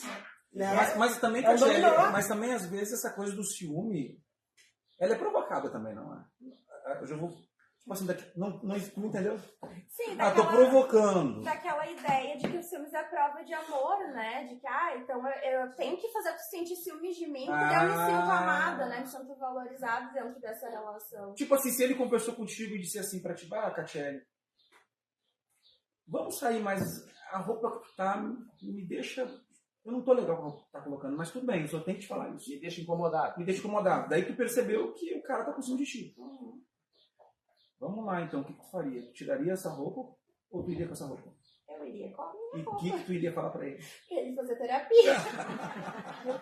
Mas você era doutora, que não público comum. E o senhor diria o quê? Não, está correto, eu estou dizendo que Ó, ela não está ó, preparada para a isso. roupa. Mas Ela, a como é que grande foi? maioria não está Hoje, preparada. hoje nós estávamos nos arrumando aqui e ela sempre, né, demora mais que eu, né? Eu acho que é tava bem lá, normal. aí tava lá pegando uma camiseta, ela perguntou, cara, eu vou com essa camiseta. Eu pega essa camiseta. Não, já foi melhor. Então foi no intuito de melhorar. Não. Agora, é tudo, na minha opinião, é tudo uma questão cultural. É muito cultural. Um homem vai fazer academia, é para se manter saudável, é para se manter. A mulher vai fazer academia, é para se mostrar. É cultural mesmo. É uma questão cultural, é muito triste a gente embora andamos no ano 2000, e lá vai pico, nós já estamos com uma mentalidade muito ruim. Tu pega nas indústrias, eu tive um projeto de lei na Assembleia Legislativa, na época, até eu discutimos muito esse projeto, eu disse, as indústrias tinham que ter uma maneira e uma forma, já que está todo mundo lá dentro da indústria, de achar uma maneira e uma forma de educar isso. Porque se a Lei Maria da Penha, seu Wilson, é muito boa, ela pode ser uma ideia de primeiro mundo, mas o que nós temos que mudar é a cultura. E a cultura se muda com educação. A cultura se muda com informação. As escolas deveriam. As escolas, mas isso tem um viés dentro, se quiser arrumar, se quiser ajudar, se quiser resolver, dentro das próprias indústrias. Tem como fazer um tempo, uma didática ali dentro, para tentar mudar isso. Porque volta e meia a gente fala, todo dia tu vê isso aí, voltando para o tempo da escravidão. Porque o racismo ele está intrínseco na nossa realidade porque ele é cultural. Tu não muda isso se não for lá atrás. Se tu não for lá buscar lá na essência, tu não vai mudar isso. Mas eu costumo dizer, Pai Choco, que o que está feito, infelizmente, está feito. E a gente deve focar na solução. Exato. E uma das soluções é o que a gente está fazendo aqui hoje. Expandindo consciência para novos sacerdotes, né, que estão aí sendo multiplicados a todo dia, entendeu? Porque a gente não tem como mudar o que está para trás, mas também não é não ligar. E não pode se acomodar também. Né? Mas a gente levar para frente uma nova cultura, né?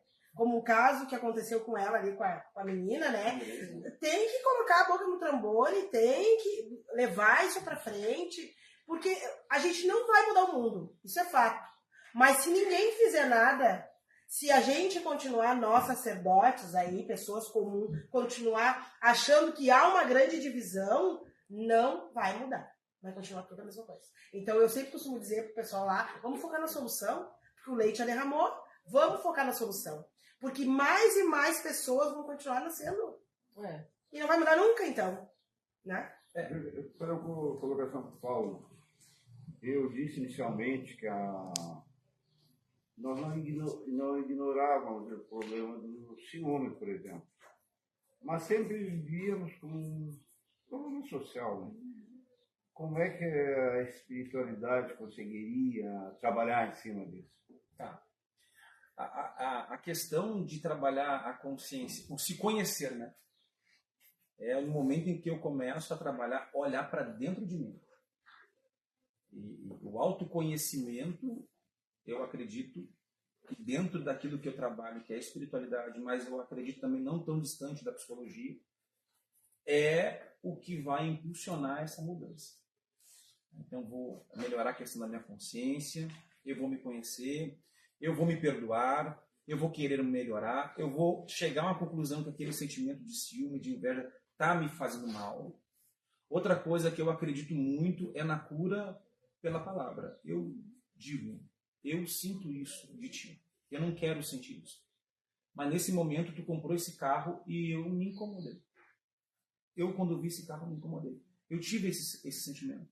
Eu tive esse sentimento no momento em que tu casou. Eu não gostei. Eu acredito que isso sim é algo que começa a transformar.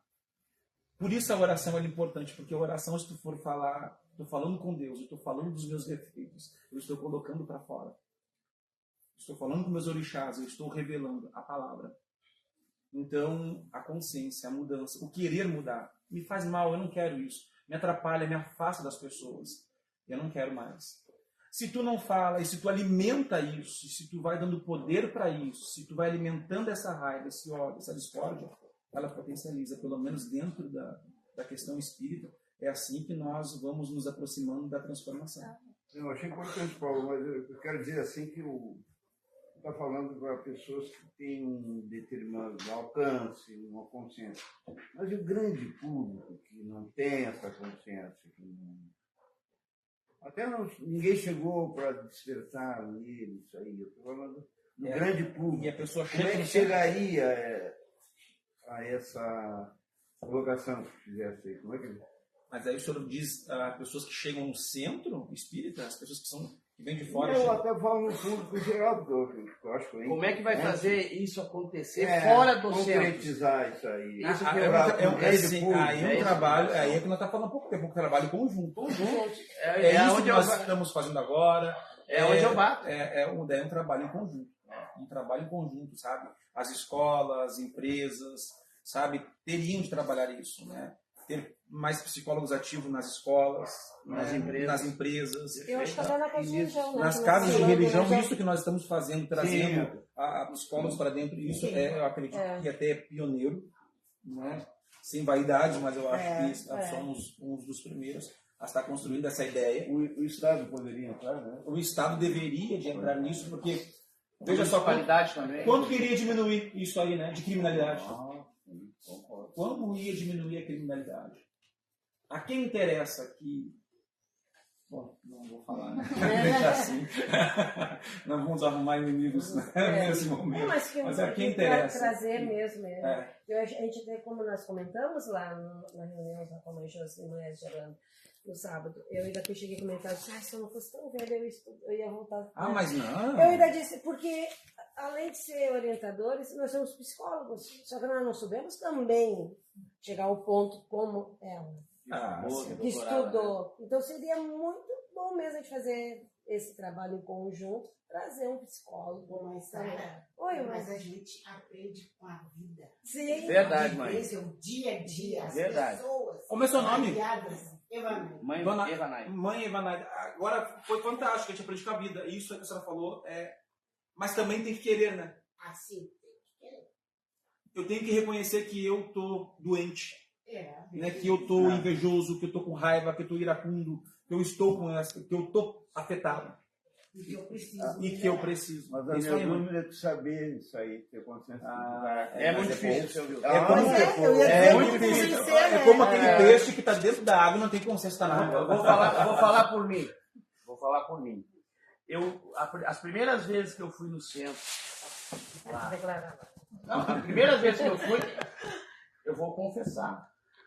A primeira vez que eu fui lá no centro, isso aqui, sabe, isso aqui não é pra mim, sabe? Não, a semana que vem tu vai vir com o nosso filho, eu vou ficar em casa, isso aqui não é pra mim. E aí foi a segunda, isso eu falei na primeira. Na segunda eu já fui, e agora estou indo, agora esse dia ela disse, estou com saudade, com saudade do centro, você está me fazendo falta. Pois é, pra mim também tá.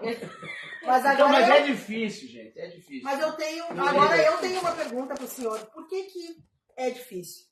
O que o centro tem de diferente para que o senhor tivesse essa impressão de primeiro momento? Eu vou dizer para a senhora que eu já passei por uma fase de médium com o falecido meu irmão, né? Ele recebia um médico, o Dr. Fritz, e a senhora tem uma ideia, foi uma comoção na cidade de São Leopoldo, isso saiu em jornais, como ele atendeu uma filha de um coronel lá, então ele teve a proteção do exército para poder ter essa estrutura toda, mas eu tive uma decepção muito grande com essa parte espiritual, essa parte. Então por isso que eu criei assim uma certa barreira, entendeu? Nada contra, mas eu tive essa experiência. Nós estivemos no Centro Espírita lá em Porto Alegre, na Rua Nova York, número 9, que é Bezerra de Menezes. Gostei muito, fui algumas vezes lá, nós fomos algumas vezes lá, porque não é porque a gente é zelador de orixá e orientador espiritual que a gente não tem os nossos problemas, as nossas dificuldades e os nossos nossas buscas diariamente, né? E lá no Bezerra de Manhãs a gente foi muito bem, muito bom também, mas sempre eu com o pé atrás. Sempre eu. Quem me levou mais foi a Sara. O bom é que quando tu reencarnar, tu vai trabalhando. E eu costumo dizer que o nosso centro, tanto o meu quanto do Paulo, nós somos universalistas, é universalismo. Então é sem um rótulo. Claro. Então a gente trabalha a expansão de consciência dentro do próprio seu espírito. Eu costumo dizer que nós estamos fazendo um trabalho aí bem bonito e a gente está inclusive ajudando os batuqueiros. Porque, né, quando o batuqueiro vai e faz um trabalho, um axé, naquele ser humano que tem uma expansão de consciência e consegue se avaliar, o efeito é muito mais rápido. É como se a gente estivesse batendo, né? Com certeza. Então, na verdade, não é o espiritismo, e sim a expansão de consciência. Né? E sim, assim como o senhor teve aquela, né, distância, aí imagina o que o pessoal não fala do povo de Batuque. Né? Não, e se eu tive essa imagina! Aí eu me considero uma pessoa evoluída espiritualmente. Então, se eu tive essa dificuldade, imagina os leitos. Né? Imagina os leitos. E por isso a importância da união, e eu costumo dizer que o Criador ele é um só, e existe várias vias, né? Exatamente para cada ser humano se encaixar naquilo que mais me conforta. Para mim, a religião ela existe para isso. É a mesma coisa que eu digo de religiões, né? A religião boa, para mim, é onde a pessoa está bem. Independente dela ser católica ou evangélica, não, é onde está bem. O problema das religiões não são as religiões em si, é as pessoas que estão conduzindo. Existem bons babalorixás, existem boas ialorixás, existem bons pastores dentro da igreja evangélica, existem ótimos padres dentro da igreja católica, mas também existem aqueles que não são. Nós estamos aí findando uma era, né, que eu chamo uma era de águas muito escuras. A humanidade ela perdeu muito o vínculo com o mundo espiritual real e nós fomos durante muitos séculos dominados, né, por forças religiosas que tinham um único objetivo: adestrar. E que a humanidade fizesse aquilo que era determinado por eles. Hoje nós estamos buscando, através de tantas revelações que estão vindo no mundo espírita, das mais variadas correntes, né, acertos e grandes revelações. Nós estamos aí com uma evolução bem positiva de pessoas que, a partir de 2030, vão ter uma consciência muito melhor com relação às questões espirituais. Isso é sem sombra de dúvida. Nós estamos aí à véspera de uma grande transformação planetária, e não só uma transformação planetária, como uma transformação religiosa, espiritual, onde o homem deixa de depender da religião e ele encontra o Deus dentro de si. Mas isso veio com muita luta. E isso está chegando de muito sofrimento. Muito sofrimento. Certamente, os que estarão aqui irão rir das nossas crenças e da forma como nós levamos isso durante muito tempo. Nós vamos encerrando e agradecendo de todo o coração por aqueles que ficaram conosco até agora pela rede social. Quero agradecer a Andresa de Oiá. É um nome bonito, né? A Maria, nossa irmã de fé, nosso amigo doutor Wilson, grande experiência, né? Fez uma pergunta muito legal aí, como que isso pode chegar de uma forma integral aí na sociedade, então através da educação, das escolas, das empresas, através das religiões. Mãe Josiane, Centro Universalista, Marlene Chaves. Nossa mãe, Saraí de Sapucaia, gratidão. Pai Choco, gratidão. E a psicóloga Catiele, gratidão. Considerações finais? Eu deixo aí a dica sobre o trabalho que a gente faz, eu faço internamente comigo mesma, é a gente se conhecer. Quando o ser humano ele se conhece, todo o resto fica muito mais fácil. Né? Até para a gente lidar, né, com essa questão interna, é trabalhar o interior. Então eu acho que cada ser humano, se ele conseguir parar um pouquinho e se auto-avaliar, ele vai conseguir entender aí se ele é um ciumento, se ele é um invejoso, se ele é um apoiador, enfim. Conhece-te a ti mesmo. Conhece a ti mesmo. É isso aí. Pai Choco. Eu quero agradecer a oportunidade de estar aqui presente com vocês nesse debate, nós teríamos aqui mais 1 hora, 2, Sim. assim, ao natural debater ainda, né? Mas eu só quero agradecer a oportunidade de estar aqui e dizer aos meus irmãos de Axé e a todos os irmãos que nos assistiram que não percam nunca a fé. Porque eu vejo assim que o que está se perdendo muito é a fé.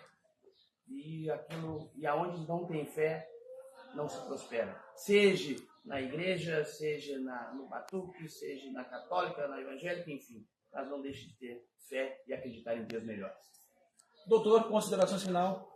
Bom, eu fico agradecido e me sinto lisonjeado pelo convite da mãe Josi ali.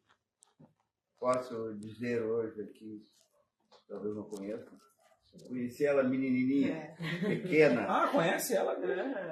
Conheci. Mãe de diz Então, antigamente.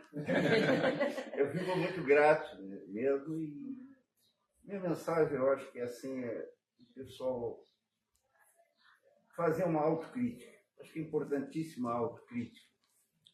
A partir dela, né, então a gente pode tomar decisões positivas e muito boas, né? Então, de minha parte, era isso. Nossa mãe, querida. Eu também estou muito feliz mesmo de dividir, ouvir, aprender.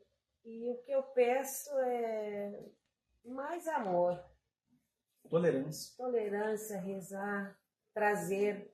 E, como o senhor diz, vai haver mesmo, vai ter que ter uma mudança, porque o amor, seja independente ao Deus, ao orixá, ele é muito maior do que uma casa linda, do que uma fortuna. Vai ter que ter um resgate. E esse resgate nós vamos ter que buscar, principalmente com as nossas crianças. É o nosso futuro. Eles é o nosso brilho, a nossa estrela maior. As crianças. As crianças, né? As crianças. Essa nova geração. É a nossa nova geração. Tá aí o projeto Nosso Futuro aí, ó, apoiando as crianças aí, né? Pra tentar. Os índicos, os cristais, Sim. e por aí vai outros tantos. Andresa de Oiá. Agradecer o convite, a participação, né? Gratidão. A tarde achei maravilhosa, né? Um trabalho maravilhoso que vocês estão fazendo, né? Eu acompanho bastante ele, a gente conversa bastante também sobre essa situação. E acho muito importante, assim, porque usa as redes sociais. As redes sociais, ela expande, né? Assim como ela tá ali para inveja, para ciúme, mas ela também tá ali com crescimento, né? Então, é um trabalho maravilhoso que vocês estão fazendo, tá? Que os pais, os orixás continuem abençoando muito vocês, a nós todos, né? E a vocês, trazendo cada vez mais conhecimento para nós, né? Que possamos sempre se tornar pessoas cada vez melhores, né? E trazendo sempre conhecimento a esse povo que lá fora pode estar sofrendo, né? Não sabe o que está acontecendo, mas é um cliquezinho ali, às vezes naquele cliquezinho abre, expande e é uma melhora na vida da pessoa, né? Então, parabéns pelo trabalho de vocês. Muito obrigada. Parabéns. Obrigada, gratidão. Maria. Eu agradeço pelo convite para participar da live. E se eu puder dar um conselho para alguém, Olha para a câmera então e dá esse conselho. jamais faça aquilo que eu fiz uma vez, porque não vale a pena. Se ame muito. Sim, e a gente tem que reconhecer aquilo que a gente fez. Interessante. E agora, no dia 19 de novembro, Josiane, nós estaremos falando sobre consciência negra. Isso aí. Claro, sempre um tema muito importante. E eu não sabia, Josi, que essa data, consciência negra, ela foi estipulada por um gaúcho. Né? Meu professor. O teu professor? Olha só, e eu faço aniversário dia 20 de novembro. Dia 20 de novembro. A nossa live vai ser no dia 19. Que horas, Josiane?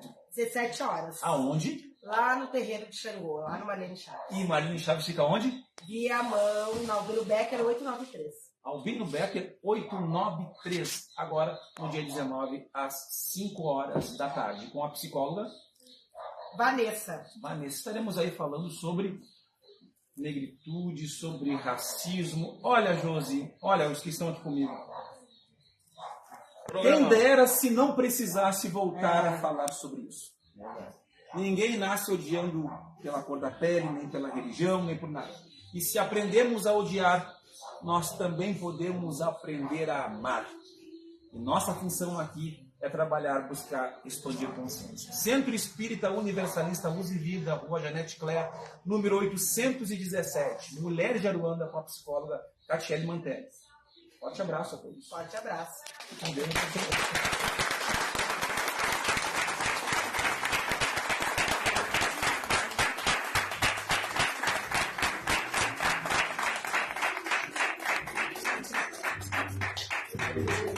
O deles tem as palmas fortes, né?